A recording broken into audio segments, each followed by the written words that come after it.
Shalom, men and brethren. This is another beautiful morning, another wonderful day, a gracious moment, wonderful devotional moments. As you have what is going on in the world today, the global pandemic known as coronavirus, which is ravaging nations, weakening them, exposing their medical and scientific weakness, terrifying great nations, world powers, economic hub of the world. This is a terrific trouble, terrific sickness, which is ravaging the life of the people, wasting them, destroying them.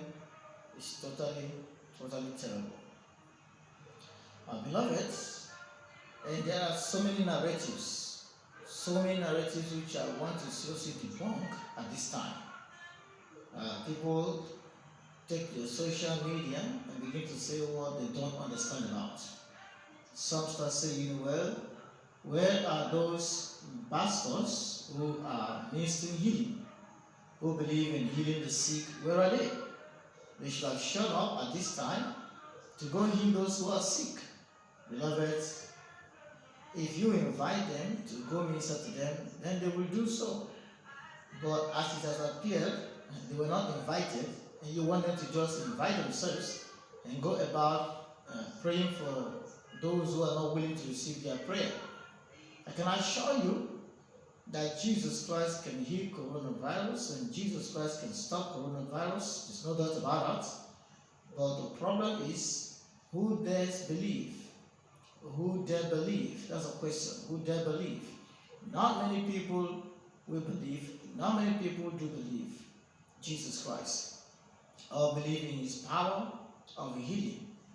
Not quite a lot of people believe. So if you're thinking at all, if these guys are serious about the gospel they're preaching, this is the right time to manifest it. They should go praying for those who are sick or who have coronavirus.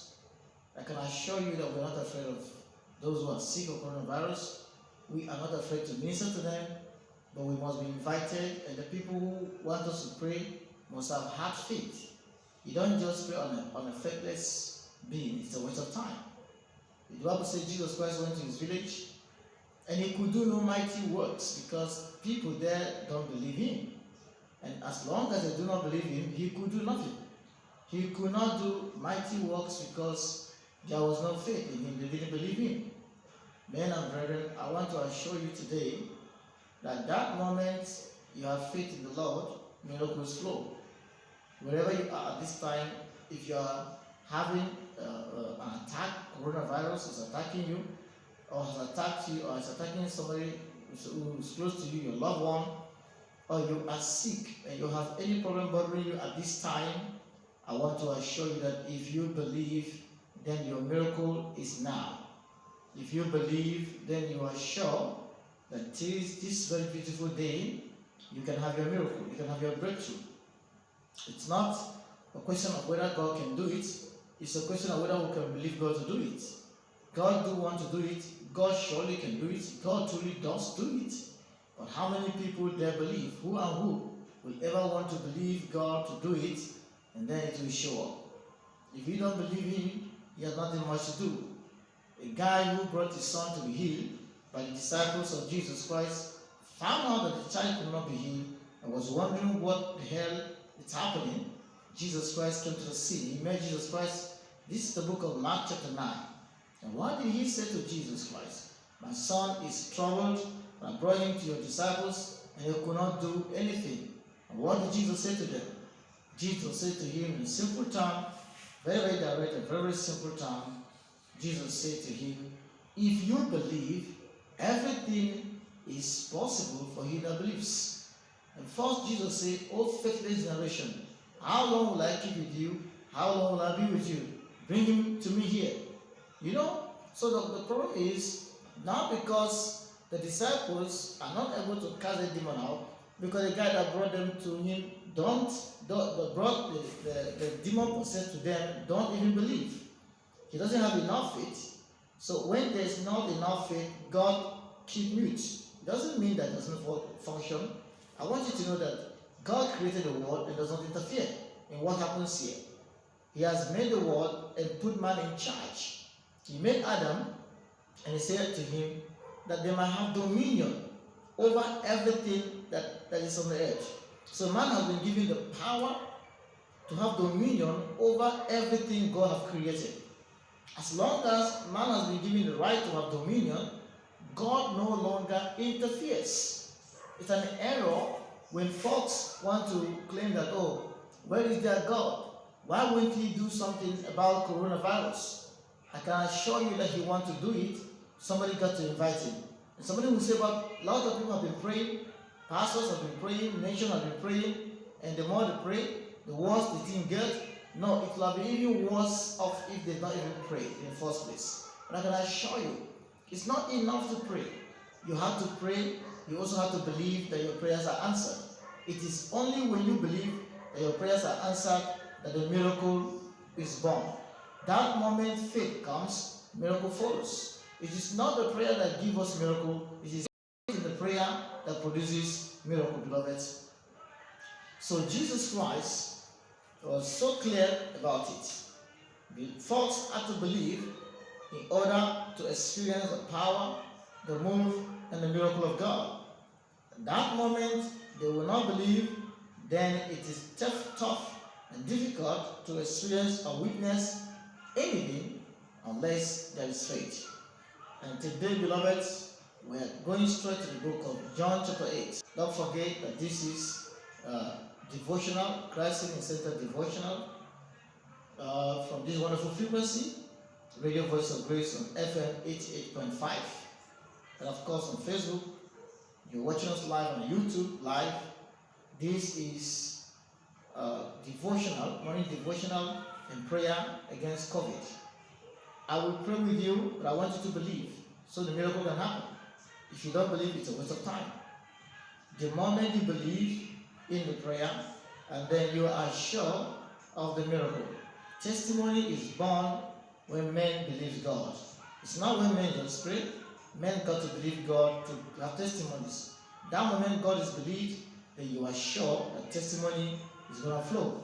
But if God cannot be believed, testimony will be very far off from harvesting. We're going to see something here. Our general topic series for this year has been the gospel or tradition. And let's see something here which I want to look at, very critical, very beautiful. John chapter 8, and I'll begin from verse 2. The Bible says, and early in the morning he came again into the temple, and all the people came unto him, and he sat down and taught them. And the scribes and Pharisees brought unto him a woman taken in adultery. And when they had set her in the midst, they said unto him, Master, this woman was taken in adultery in the very act. Now Moses in the law commanded us that such should be stoned, for what sayest thou? Now these guys, they are so conscious of their tradition. Their tradition was the law Moses gave them. That's the tradition. And they strongly believe that their tradition, which upholds stoning to death of a woman caught in adultery. How biased? How about the man? The man was to be forgotten, the man was to be acquitted, but the woman was to be stoned. Sometimes it could be the man that forced himself on the woman. But this is it. Women are disadvantaged in this place. That's how their tradition looks like. That's how their tradition sounds. But you can see it so clearly. They said to him, to Jesus Christ, we actually caught her in the very act of committing fornication, adultery. Now we are commanded according to our tradition that she had to be stoned to death. But at least we want to hear from you. Don't forget they made Jesus Christ teaching before they brought this question to him. They said to him, we want to hear from you. We want to hear, tell us what you think about it. Your version is what we want to get. What are you saying about it? This is what Moses said. This is what our tradition says. But you, what are you saying about it? Beloved, the Bible says in verse 6, these they say, tempting him, that they might have to accuse him. But Jesus stooped down and with his finger wrote on the ground, as though he heard them not. Jesus had to pretend as though he's not even hearing what they are saying. That's like most of us today. We're saying a lot of stuff. We don't even know what we're saying. Somebody took his social media page and started writing rubbish. What are those persons that minister healing? Now they are all closed. But when after Corona is past, they open again and start healing. When the right time to heal is here, and they're not showing up. These same people have forgotten that it was the government that decided that the church should be closed. They didn't employ the church to go pray for the sick. They say close. And the church, as an entity that respects the authority of the land instituted by God according to the word of God, got to obey. They got to submit, and they obeyed. And they were closed down, and they were busy praying at home. And they just want them to jump into the street and start inviting themselves to places they were not invited. It doesn't happen so. They got to be invited, and those who are inviting them must have faith. And then when they go out to minister, they will have miracles and testimonies. So you cannot force them. You tell me to keep quiet. And after I shut my mouth, you turn around and say, I have just refused to speak. How does this sound? You told me to shut my mouth, and you are telling me that I don't want to talk. Beloved, the healing power of Jesus Christ is not dead. The healing power of Jesus Christ is not weak. God performs his miracle. He still heals the sick today, and always will heal the sick. One thing is needed. People got to believe him for him to manifest. That moment people believe him, God will show up and manifestation will take place. How many people dare believe? How many people cares to believe? How many people will ever believe? And then God will show up in his mighty power, and there will be manifestation of a higher dimension. Let's go on, beloved. In verse 7, the Bible says, so when they continued asking him, he lifted up himself and said unto them, he that is without sin among you, let him first cast a stone on her. That's a beautiful question. You have one or two things you're doing that is not fine, but all you look at is what others are doing. That is how their tradition taught them. The tradition taught them not to worry about themselves, but to worry about others. Not to find their own fault, to correct it, but to find out the fault of others and get it corrected. How ironic is that? You have now removed what has blinded your eyes, and you are telling Mr. A and Mr. B, come here, let me take out what is blinding your eyes. So you don't have enough power to take out your own, and you want to take somebody else's own. You cannot stay without sin, but you want to judge somebody else, condemn somebody else for being a sinner.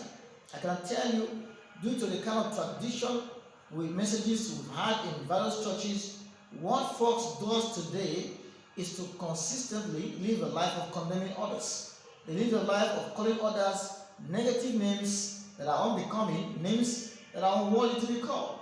They live a life of criticizing just everything the other guy does. They live a life of crying the other guy down, trying to bring him low, bring him beneath the level to which he is. That's exactly what tradition does. It makes you to find faults, only fault, consistent fault with the other guys, and your own is concealed. Nothing wrong with it. Blinded by tradition, these guys are coming to execute somebody when they themselves are not clean. They have got certain things they do in the dark, and they don't care that that is not right. They bother about that which the next person is doing, which they believe is not right.